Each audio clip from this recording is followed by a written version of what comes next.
नमस्कार दोस्तों अगर आपको इंडिया है और इंग्लैंड लायंस के बीच खेला गया तीसरे दिन का धमाकेदार मुकाबला पसंद आया हो तो हमारी इस वीडियो को दिल से एक लाइक जरूर कीजिएगा। आज की इस वीडियो का लाइक टारगेट सिर्फ और सिर्फ 400 लाइक्स है, तो लाइक करना तो बिल्कुल भी मत भूलिएगा दोस्तों। नॉर्थन के काउंट ग्राउंड में 8 जून 2025 को इंडिया और इंग्लैंड लायंस के बीच खेले जा रहे दूसरे अननोन ऑफिशियल टेस्ट का तीसरा दिन भारतीय क्रिकेट के लिए एक सुनहरा दिन साबित हुआ। तीसरे दिन की शुरुआत तब हुई जब इंग्लैंड लायंस की टीम पिछले दिन के स्कोर एक विकेट पर 80 रन से आगे खेलने उतरी टॉम हैंस और एमिलियो के क्रीज पर थे और उनकी नजरें भारत ए के पहली पारी के 348 रनों के स्कोर को पीछे छोड़ने पर थी। लेकिन भारतीय गेंदबाजों ने उनके इरादों पर पानी फेर दिया। जसप्रीत बुमराह, मोहम्मद सिराज और खलील अहमद ने ऐसी गेंदबाजी की कि इंग्लैंड के बल्लेबाज क्रीज पर टिक ही नहीं पाए। पिच पर सुबह की नमी और बादलों की मौजूदगी ने गेंदबाजों की मदद दी और भारतीय तड़ी ने इस अवसर का पूरा फायदा उठाया। जसप्रीत बुमराह ने सुबह के सेशन की शुरुआत की। उनकी पहली गेंद ने टॉम हैंस को परेशान कर दिया। गेंद तेजी से अंदर आई और हैंस के बल्ले के पास से गुजर गई। बुमराह की गति और सटीकता ने बल्लेबाजों को तुरंत दबाव में ला दिया। कुछ ही ओवरों बाद बुमराह ने एमिलियो गे को एक ऐसी यॉर्कर फेंकी जिसका जवाब देना उनके लिए असंभव था। गेंद ने सीधे मिडिल स्टंप को उखाड़ दिया और गे अपनी पारी को 18 रनों पर समेटकर पवेलियन लौट गए। यह विकेट भारत के लिए एक बड़ा झटका था क्योंकि गे रात को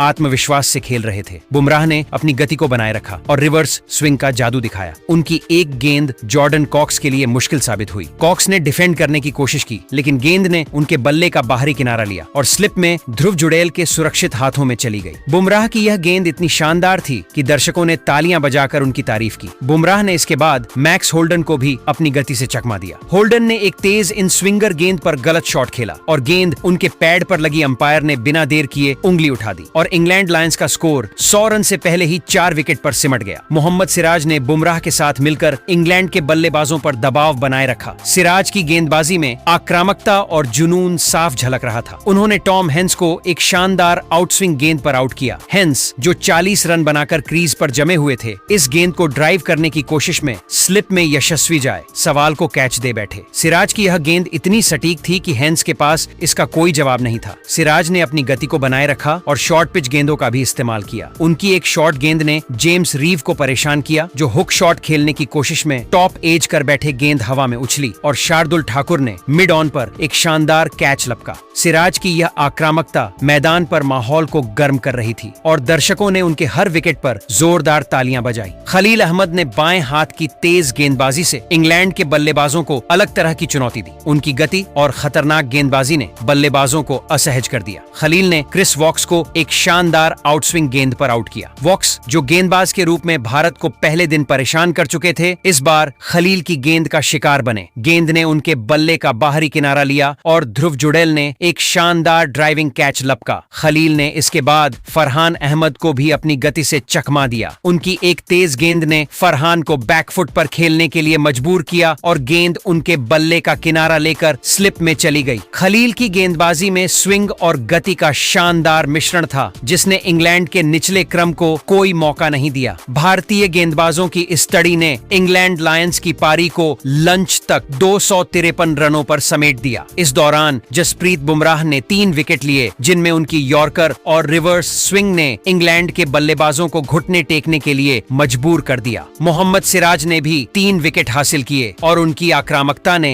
इंग्लैंड के मिडिल ऑन ऑर्डर को तोड़ दिया। खलील अहमद ने 2 विकेट लिए और उनकी बाएं हाथ की गति ने इंग्लैंड के बल्लेबाजों को परेशान किया। शार्दुल ठाकुर और अंशुल कंबोज ने भी एक विकेट लिया जिसने भारत को पहली पारी में 95 रनों की महत्वपूर्ण बढ़त दिलाई। यह एक ऐसा प्रदर्शन था जो न केवल भारत ए की गेंदबाजी की गहराई को दर्शाता था बल्कि आगामी टेस्ट सीरीज के लिए भी एक मजबूत संदेश देता था। लंच के बाद इंडिया ए की दूसरी पारी शुरू हुई। यशस्वी जायसवाल और केएल राहुल की सलामी जोड़ी क्रीज पर उतरी और दोनों ने इंग्लैंड लायंस के गेंदबाजों की बखिया उधेड़ कर रख दिया। पिच अब बल्लेबाजी के लिए अनुकूल हो चुकी थी लेकिन क्रिस वॉक्स और जोश टंग जैसे अनुभवी गेंदबाज शुरुआती सफलता की तलाश में थे। लेकिन यशस्वी और राहुल ने ऐसा खेल दिखाया कि इंग्लैंड के गेंदबाजों के पास कोई जवाब नहीं था। यशस्वी जायसवाल ने अपनी पारी की शुरुआत एक शानदार कवर ड्राइव के साथ की। क्रिस वॉक्स की गेंद पर उनका यह शॉट इतना सटीक था कि गेंद बिजली की तरह बाउंड्री के पार चली गई। यशस्वी ने अपनी आक्रामकता को बनाए रखा और जोश टंग की एक शॉट गेंद पर एक शानदार पुल शॉट खेला जो सीधे बाउंड्री के बाहर गया। उनकी बल्लेबाजी में बेखौफ अंदाज साफ दिख रहा था। उन्होंने फरहान अहमद की गेंद पर एक लॉफ्टेड कवर ड्राइव लगाया जो दर्शकों की तालियों का हकदार था। यशस्वी ने एक मौके पर क्रिस वॉक्स की गेंद पर एक शानदार लगाया जो स्टैंड्स में जाकर गिरा। यह शॉट उनकी आक्रामकता और आत्मविश्वास का प्रतीक था। यशस्वी ने 60 गेंदों में 7 चौकों और 2 की मदद से 64 रन बनाए। उनकी पारी ने भारत को तेज शुरुआत दी और इंग्लैंड के गेंदबाजों पर दबाव बनाया, लेकिन उनकी अटैकिंग पारी उनके लिए मुसीबत बन गई। जब उन्होंने रिहान अहमद की गेंद पर एक बड़ा शॉट खेलने की कोशिश की, गेंद हवा में उछली और एमिलियो गे ने एक शानदार कैच लपक लिया। यशस्वी के आउट होने पर भारत का स्कोर 19.4 ओवर में 1 विकेट पर 123 रन था। उनकी पारी ने भारत को मजबूत शुरुआत दी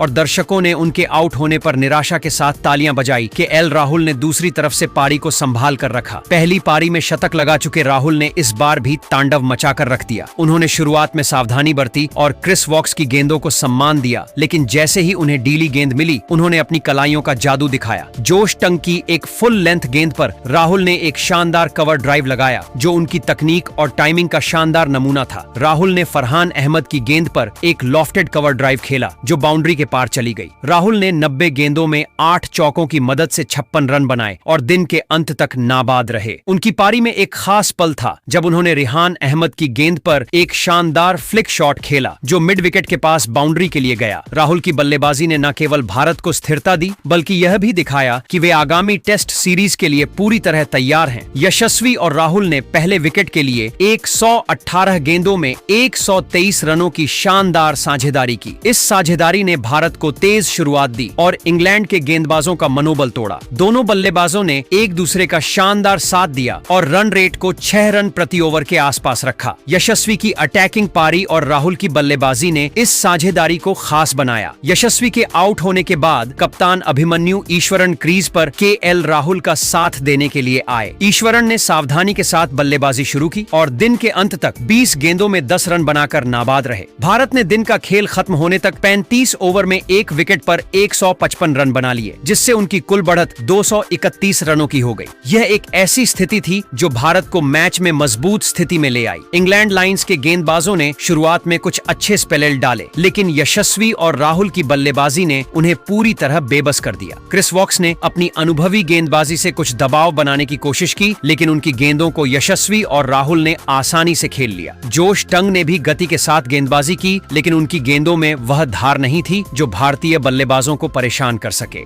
फरहान अहमद और रिहान अहमद ने बीच के ओवरों में कुछ कसी हुई गेंदबाजी की, लेकिन यशस्वी के और राहुल के शानदार शॉट्स ने उनकी सारी मेहनत पर पानी फेर दिया। रिहान अहमद ने यशस्वी का विकेट लेकर इंग्लैंड को दिन का एकमात्र विकेट दिलाया, लेकिन इसके अलावा इंग्लैंड के गेंदबाज हताश नजर आए। उनकी बॉडी लैंग्वेज से साफ था कि वे भारतीय बल्लेबाजों के सामने घुटने टेकते हुए नजर आ रहे हैं। यशस्वी और राहुल के शॉट्स ने न केवल स्कोरबोर्ड को आगे बढ़ाया बल्कि इंग्लैंड के गेंदबाजों का आत्मविश्वास भी तोड़ा। तीसरे दिन बुमराह की यॉर्कर सिराज की आक्रामकता और खलील के कैच ने दर्शकों को झूमने पर मजबूर कर दिया। यशस्वी के और राहुल के कवर ड्राइव ने माहौल को और रोमांचक बना दिया। ध्रुव जुड़ेल के डाइविंग कैच और शार्दुल ठाकुर के फील्डिंग प्रयासों ने भी दर्शकों का ध्यान खींचा। मैदान पर भारतीय खिलाड़ियों का जोश और आत्मविश्वास साफ दिख रहा था, जो आगामी टेस्ट सीरीज के लिए एक सकारात्मक संकेत था। इंडिया ए की रणनीति तीसरे दिन स्पष्ट थी। गेंदबाजों ने सुबह के सेशन में अटैकिंग गेंदबाजी की और इंग्लैंड लायंस को जल्दी समेटने पर ध्यान दिया। बुमराह की यॉर्कर और रिवर्स स्विंग सिराज की शॉर्ट गेंदें और खलील की गेंदबाजी ने इंग्लैंड के बल्लेबाजों को कोई मौका नहीं दिया। बल्लेबाजी में यशस्वी और राहुल ने तेज शुरुआत करके इंग्लैंड के गेंदबाजों पर दबाव बनाया। उनकी साझेदारी ने न केवल स्कोरबोर्ड को आगे बढ़ाया बल्कि भारत को बढ़त भी दिलाई। इंग्लैंड लायंस ने कोशिश की, लेकिन उनकी गेंदबाजी में वह धार नहीं थी जो भारतीय बल्लेबाजों को रोक सके। क्रिस वॉक्स और जोश टंग ने शुरुआत में कुछ अच्छी गेंदें फेंकी, लेकिन यशस्वी और राहुल की बल्लेबाजी ने उनकी रणनीति को नाकाम कर दिया। यह दिन इंडिया ए के लिए कई मायनों में महत्वपूर्ण था। जसप्रीत बुमराह की गेंदबाजी ने यह साबित किया कि वे आगामी टेस्ट सीरीज में भारत के लिए सबसे बड़े हथियार होंगे। उनकी यॉर्कर और रिवर्स स्विंग ने इंग्लैंड के बल्लेबाजों को परेशान किया और यह प्रदर्शन सीनियर टीम के लिए एक सकारात्मक संकेत है। मोहम्मद सिराज की आक्रामकता और खलील अहमद की बाएं हाथ की गति ने भारत की गेंदबाजी की गहराई को दिखाया। बल्लेबाजी में यशस्वी जायसवाल की अटैकिंग पारी और KL राहुल की बल्लेबाजी ने यह साबित किया कि वे टेस्ट सीरीज में भारत की सलामी जोड़ी के लिए मजबूत दावेदार हैं। यशस्वी की बेखौफ बल्लेबाजी और राहुल ने इंग्लैंड के गेंदबाजों को बेबस कर दिया। यह प्रदर्शन न केवल इंडिया ए के लिए बल्कि सीनियर टीम के लिए भी एक मजबूत संदेश है। तीसरे दिन का खेल पूरी तरह भारत ए के नाम रहा। जसप्रीत बुमराह, मोहम्मद सिराज और खलील अहमद की घातक गेंदबाजी ने इंग्लैंड लायंस को लंच तक 253 रनों पर समेट दिया, जिससे भारत को 95 रनों की बढ़त पहले ही पारी में मिली। इसके बाद यशस्वी जायसवाल और केएल राहुल की शानदार बल्लेबाजी ने इंग्लैंड के गेंदबाजों को बेबस कर दिया और दिन के अंत तक भारत ने 231 रनों की बढ़त हासिल कर ली। यह दिन भारतीय खिलाड़ियों की प्रतिभा, जुनून और रणनीति का शानदार प्रदर्शन था। अगले दिन का खेल और रोमांचक होने का वादा करता है, क्योंकि भारत इस बढ़त को और मजबूत करने की कोशिश करेगा। लेकिन दोस्तों, अब आपको क्या लगता है, इस अननोन ऑफिशियल टेस्ट मैच को इंडिया ए और इंग्लैंड लायंस में कौन सी टीम अपने नाम करेगी? आप खुद नीचे कमेंट करके बताइए और क्रिकेट जगत से संबंधित ऐसी ही नई वीडियो के लिए हमारे चैनल को जरूर सब्सक्राइब करिए। धन्यवाद।